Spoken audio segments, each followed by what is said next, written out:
Hello বন্ধুরা, job বাংলার YouTube চ্যানেলে আপনাদের সবাইকে স্বাগতম। আশা করি আপনারা সবাই ভালো আছেন। তো আবারও আপনাদের সামনে নতুন একটি চাকরি সংক্রান্ত আপডেট নিয়ে উপস্থিত হলাম। সম্পূর্ণ গভর্নমেন্ট একটি জব নিয়ে উপস্থিত হয়েছি, যেখানে আপনারা সমস্ত চাকরি প্রার্থীরা আবেদন করতে পারছেন যদি আপনাদের উচ্চ মাধ্যমিক পাস করা থাকে। উচ্চ মাধ্যমিক পাস যদি আপনারা করা থাকে সেক্ষেত্রে আবেদন করতে পারেন। এছাড়া আপনারা যদি স্নাতক পাস করা থাকে, অর্থাৎ আপনাদের ডিগ্রি কোর্স যদি করা থাকে, সেক্ষেত্রে আবেদন করতে পারেন। তো যে কোনো পোস্টের ক্ষেত্রে আপনাদের যোগ্যতা অনুযায়ী আপনারা আবেদন করে নিতে পারেন। স্নাতক অথবা উচ্চ মাধ্যমিক পাশে আপনারা কিন্তু এখানে আবেদন করতে পারবেন। বিভিন্ন ধরনের পোস্ট রয়েছে, আপনাদের পছন্দ মতো পোস্টে আপনারা আবেদন করতে পারেন। তো সম্পূর্ণ একটি গভর্নমেন্ট জব, গভর্নমেন্ট রাজ্য সরকারের তরফ থেকে নোটিফিকেশনটি প্রকাশিত করা হয়েছে। তো অবশ্যই আপনারা দেখতে পাচ্ছেন এখানে মেমো নাম্বার কিন্তু দেওয়া রয়েছে। মেমো নাম্বার আপনারা কিন্তু অবশ্যই নোট করে রাখবেন। এই মেমো নাম্বারটি অবশ্যই আপনাদের কিন্তু কাজে লাগবে। তো এখানে দেখতে পাচ্ছেন মেমো নাম্বার কিন্তু দেওয়া রয়েছে। তো আবেদনের ক্ষেত্রে যে সমস্ত ডকুমেন্টস আপনাদের লাগবে, সেক্ষেত্রে আপনাদের বলা হচ্ছে এজ প্রুফ হিসাবে আপনাদের বার্থ সার্টিফিকেট অথবা আপনাদের মাধ্যমিকের এডমিট কার্ড অবশ্যই আপনারা দেখাতে পারেন। এর সাথে আপনাদের রেসিডেন্সিয়াল প্রুফ হিসাবে আধার কার্ড, ভোটার কার্ড বা রেসিডেন্সিয়াল সার্টিফিকেট কিন্তু অবশ্যই আপনারা দেখাতে পারেন। কাউন্সিলর বা প্রধানের রেসিডেন্সিয়াল প্রুফ। তো এক্ষেত্রে আপনার এডুকেশনাল কোয়ালিফিকেশন আপনাদের কিন্তু সেকেন্ডারি, উচ্চ মাধ্যমিক, এখানে তার পরবর্তীতে গ্র্যাজুয়েশন, যে কোনো শাখা থেকে আপনারা গ্র্যাজুয়েশন পাস করা থাকলে, উচ্চ মাধ্যমিক পাস করা থাকলে এখানে আবেদনটি করতে পারবেন। তো অবশ্যই এই তিনটি সার্টিফিকেট অবশ্যই আপনারা কিন্তু মেনশন করে দেবেন। তার সাথে আপনাদের যে সমস্ত পোস্টে কিন্তু কম্পিউটার যোগ্যতা চাইছে, সেক্ষেত্রে কিন্তু কম্পিউটার সার্টিফিকেট অবশ্যই আপনাদের মেনশন করে দিতে হবে। তো এসসি সার্টিফিকেট অবশ্যই কিন্তু আপনাদের যাদের রয়েছে এসসি সার্টিফিকেট দেখাবেন। এর সাথে আপনাদের 1 কপি পাসপোর্ট সাইজের ছবি আপনাদের কিন্তু দেখাতে বলা হচ্ছে। আর এর সাথে যদি আপনাদের এক্সপিরিয়েন্স থাকে, এক্সপিরিয়েন্স সার্টিফিকেটও অবশ্যই আপনারা দেখিয়ে দেবেন। গভর্নমেন্ট অথবা নন গভর্নমেন্ট যে কোনো অর্গানাইজেশন থেকে যদি আপনাদের এক্সপিরিয়েন্স থেকে থাকে, সেটি অবশ্যই দিয়ে দিতে পারেন। সেক্ষেত্রে অগ্রাধিকারও আপনারা পেয়ে যেতে পারেন। একটি আপনাদের কিন্তু 5 টাকার ডাক টিকিট লাগিয়ে দিতে হবে। তো এখানে নিয়োগের যে প্রক্রিয়াটি বলা হয়েছে, আপনাদের সবার প্রথমে রিটেন টেস্ট নেওয়া হবে। 80 মার্কের আপনাদের কিন্তু রিটেন টেস্ট আপনাদের নেওয়া হবে। এর পরবর্তীতে আপনাদের কম্পিউটার টেস্ট নেওয়া হবে।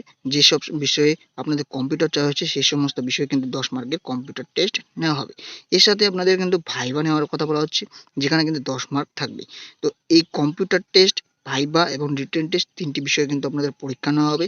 তো রিটেন টেস্ট কোন কোন বিষয়ের উপর থাকবে, এখানে দেখতে পাচ্ছেন Bengali, English, Bengali, arithmetic, general English, general knowledge এবং কারেন্ট অ্যাফেয়ার্স এবং আপনাদের জাস্টিস বিষয়ক কিন্তু, অর্থাৎ আপনাদের সংবিধান বিষয়ক প্রশ্ন আপনাদের থাকবে। তো এই সমস্ত বিষয়ে কিন্তু রিটেন টেস্ট আপনাদের নেওয়া হবে। তো যারা যারা আবেদন করতে চাচ্ছেন, আবেদনের সময়সীমা আপনাদের বলে দেওয়া হচ্ছে। 12 তারিখ থেকে আপনাদের আবেদন শুরু হয়েছে। ফেব্রুয়ারি মাসের 12 তারিখ থেকে আবেদন আপনাদের অলরেডি চলছে। এখানে 7/3/2024 মধ্যে আপনাদের আবেদনটি সম্পূর্ণ করে নিতে হবে। এই যে অ্যাপ্লিকেশন ফর্মটি দেখতে পাচ্ছেন, এই অ্যাপ্লিকেশন ফর্মটি আপনাদের কিন্তু পূরণ করে নিতে হবে। এখানে দেখতে পাচ্ছেন child welfare officer, paramedical staff এবং হাউস মাদার পদে নিয়োগ করা হচ্ছে, যেখানে আপনাদের জেনারেল ইনফরমেশনগুলি অবশ্যই দিতে হবে। অ্যাপ্লিক্যান্ট নেম, আপনাদের যে অ্যাড্রেস এবং টাউন বা city, pin number, state, permanent address, pin number, mobile number, email ID, বাবার নাম বা হাজব্যান্ডের নাম। এক্ষেত্রে আপনাদের বলা হচ্ছে জেন্ডার, ডেট অফ বার্থ এবং 9/2/2024 হিসাবে আপনাদের বয়স কত হচ্ছে, বয়সটি আপনারা অবশ্যই মেনশন করে দেবেন। ন্যাশনালিটি এবং কাস্ট, কোন কাস্ট থেকে আপনারা বিলং করছেন সেটি কিন্তু অবশ্যই মেনশন করে দেবেন। এক্ষেত্রে আপনাদের ভোটার আইডেন্টি কার্ড নাম্বার আপনাদের এখানে দিয়ে দিতে বলা হচ্ছে। এর সাথে আপনাদের কিন্তু অ্যাসেম্বলি কনস্টিটিউশন নাম্বারটিও আপনারা দিয়ে দেবেন। তো তার পরবর্তীতে আপনাদের কোয়ালিফিকেশন ডিটেলস আপনাদের এখানে দিয়ে দিতে বলা হচ্ছে। যে সমস্ত ডিটেলস আপনারা দেবেন, এখানে বলা হচ্ছে যে কত সালে আপনারা পাস করেছেন, কোন বোর্ড থেকে পাস করেছেন এবং ইয়ার অফ পাসিং ও এক্সাম পাস, এখানে আপনার কোন পরীক্ষায় পাস করেছেন। মাধ্যমিক থাকলে এমপি লিখে দেবেন, এইচএস থাকলে আপনার উচ্চ মাধ্যমিক থাকলে এইচএস লিখে দেবেন।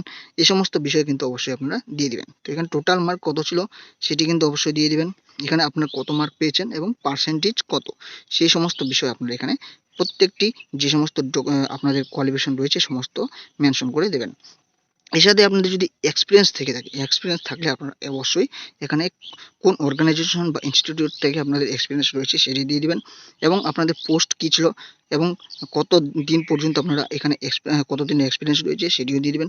এখানে কম্পিউটার ডিটেলস আপনাদের চাওয়া হচ্ছে। কম্পিউটার ডিটেলস আপনারা যে কোন কোর্স পাস করেছেন, কোন বোর্ড থেকে পাস করেছেন, কোন কোন সাবজেক্ট বিষয় ছিল এবং আপনাদের কত সালে পাস করেছেন, রেজাল্ট এখানে অবশ্যই আপনারা মেনশন করে দেবেন।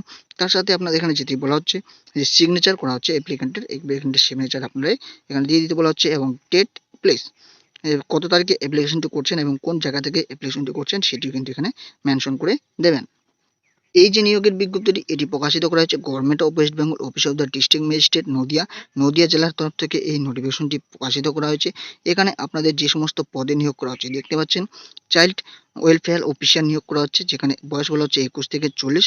ফিমেল ক্যান্ডিডেটরা এখানে আবেদন করতে পারবেন। ইউআর রিজার্ভেশন ক্যান্ডিডেট রয়েছে, গ্র্যাজুয়েশন পাস লাগবে, এক্সপিরিয়েন্স থাকার কথা বলা হচ্ছে 2 বছরের, এবং আপনাদের কিন্তু মাসিক যে বেতনটি থাকবে 23,170 টাকা করে থাকবে। পরবর্তীতে আপনারা দেখতে পাচ্ছেন প্যারামেডিক্যাল স্টাফ নিয়োগ করা হচ্ছে, যেখানে দেখতে পাচ্ছেন 21 থেকে 40 বছর, female candidate, UR higher secondary course করে থাকতে বলা হচ্ছে, এবং আপনাদের 12,000 টাকা মাসিক বেতন এখানে আপনাদের থাকবে। পরবর্তীতে হাউস মাদার, এখানেও কিন্তু 21 থেকে 40 বছর ফিমেল ক্যান্ডিডেটরা আবেদন করতে পারবেন। এখানে আপনাদের এসসি শূন্য পদে নিয়োগ করা হচ্ছে, হায়ার সেকেন্ডারি উচ্চ মাধ্যমিক পাশে আপনারা মাসিক বেতন থাকছে এখানে 14,564 টাকা করে। এখানে শূন্যপদের কথা কিন্তু বলা হয়নি যে কয়টি শূন্যপদে নিয়োগ করা হবে, তো এই সমস্ত পদে নিয়োগ করা হবে সেটির কথা কিন্তু এখানে বলা হয়েছে। কয়টি করে শূন্যপদ রয়েছে সেই শূন্যপদের সংখ্যাটি কিন্তু এখানে মেনশন করা নেই। তো যারা আবেদন করতে যাচ্ছেন এখানে আপনারা আবেদন করে নিতে পারবেন।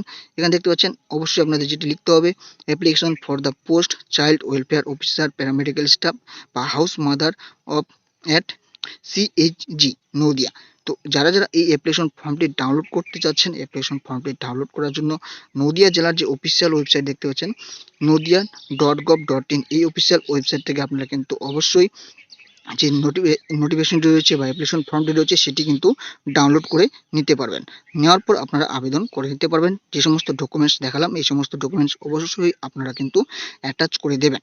তো দেখা হচ্ছে পরবর্তী নতুন একটি চাকরি সংক্রান্ত ভিডিওতে। আশা রাখি আপনাদের এই ভিডিওটি ভালো লাগলো। তো ভালো থাকবেন, সুস্থ থাকবেন।